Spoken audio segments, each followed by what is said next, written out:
By the time a Marine pulled into a little town, every hotel room was taken. "You've got to have a room somewhere," he pleaded. "Or just a bed, I don't care where." "Well, I do have a double room with one occupant, a Navy guy," admitted the manager, "and he might be glad to split the cost. But to tell you the truth, he snores so loudly that people in adjoining rooms have complained in the past. I'm not sure it'd be worth it to you." "No problem," the tired Marine assured him. "I'll take it." The next morning, the Marine came down to breakfast bright-eyed and bushy-tailed. "How'd you sleep?" asked the manager. "Never better." The manager was impressed. "No problem with the other guy snoring, then?" "Nope, I shut him up in no time," said the Marine. "How'd you manage that?" asked the manager.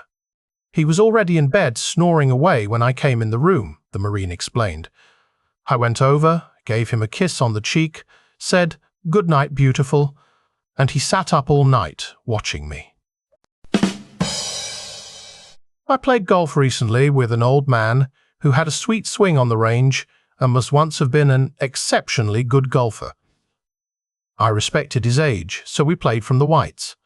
On the first tee, he hit a nice draw, about 190 yards to the middle of the fairway, then hit a 5-iron 150 yards to the middle of the green, and one putted from 20 feet for birdie. On the second hole, a par 3, he hit a hybrid 160 yards to the center of the green, and one putted from 8 feet for another birdie. "It's amazing how beautifully and easily you play," I said. "You told me you're 95. That's hard to believe." "Thanks," he said. "I've been dreaming about this day for 10 years, since the last time I played. My wife died, and I didn't do much for a couple of years because we always played together. She was a great golfer and could always see where the balls went, even when my eyesight started to go. Then I went virtually blind from cataracts, and I couldn't see anything. Finally, I decided to have cataract surgery a few months ago and get out on the course again. It's so beautiful, with all the flowers and lakes and fresh air. I just love it." We drove up to the third hole, and he hit another long drive, but this time the ball ricocheted off a tree on the right side of the fairway and bounced hard out of bounds. "Fuck," he screamed. "I hate this fucking game." During a training exercise, an army unit was late for afternoon inspection. "Where are those camouflage trucks?" the irate colonel barked. "They're here somewhere," replied the sergeant, "but we can't find them." An Amish boy had never been to a mall before. He was used to the quiet, simple life of his community, where technology was shunned and the outside world was rarely visited. But today was different. Today, he was exploring the wonders of the modern world with his father, and he couldn't believe his eyes. As they walked through the brightly lit corridors, the boy's senses were overwhelmed by the sights, sounds, and smells of the mall. There were people everywhere, rushing past them in a blur of colors and shapes. There were machines that beeped and whirred, displaying moving images and making strange noises. And there were so many different stores, each one filled with things he had never seen before. But then, as they turned a corner, the boy saw something that made him stop in his tracks. It was a pair of shiny silver walls that seemed to move on their own, opening and closing in a way that defied explanation. He tugged on his father's sleeve, his eyes wide with wonder. "What is this, father?" he asked, his voice filled with awe. The father, equally amazed by the strange contraption, shook his head in confusion. "Son, I have never seen anything like this in my life. I don't know what it is," he replied. While the boy and his father were watching with amazement, a fat old lady in a wheelchair moved up to the moving walls and pressed a button. The walls opened, and the lady rolled between them into a small room. The walls closed, and the boy and his father watched the small numbers above the walls light up sequentially. They continued to watch until it reached the last number, and then the numbers began to light in the reverse order. Finally, The walls opened up again, and a gorgeous 24-year-old blonde stepped out. The father, not taking his eyes off the young woman, said quietly to his son, "Go get your mother." An American businessman was in Japan.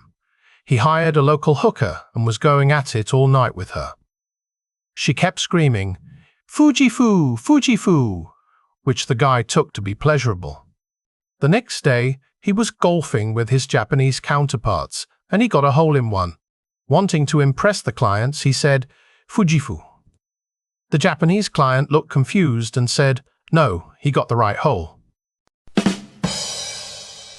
A man walks into his office box on a Monday morning. He checks his emails and sees one from his neighbor. It reads, "Do you have any undressed photos of your wife?"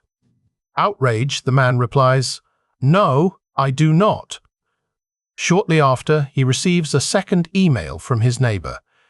Expecting an apology, he opens the email. It reads, "Want to buy some?"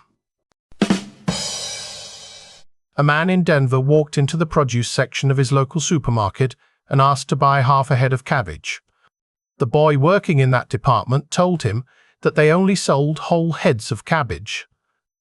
The man was insistent that the boy ask the manager about the matter. Walking into the back room, the boy said to the manager, "Some old fart outside wants to buy half a head of cabbage."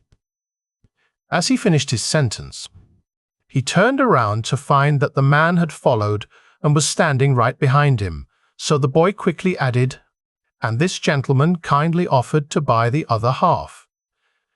The manager approved the deal, and the man went on his way. Later, the manager said to the boy, "I was impressed with the way you got yourself out of that situation earlier.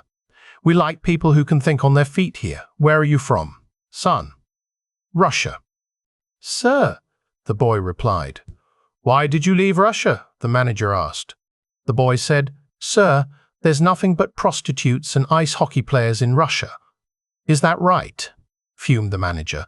"My wife is from Russia." "Really?" replied the boy. "What team did she play for?"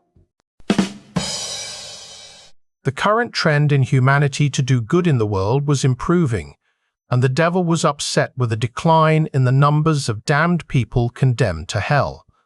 So, the devil decided to hold a meeting with demons.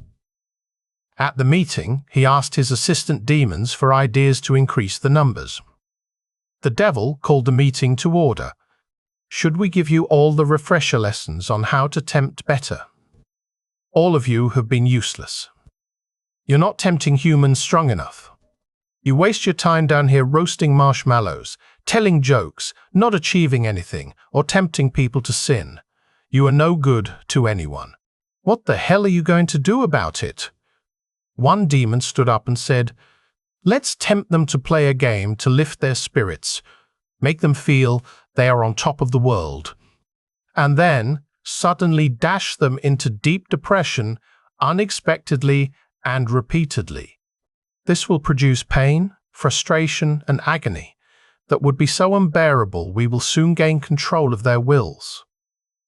Another demon interrupted. "You mean golf?" the devil said. "Wow, that's good. But steady, boys, we don't want to finish them off that quick.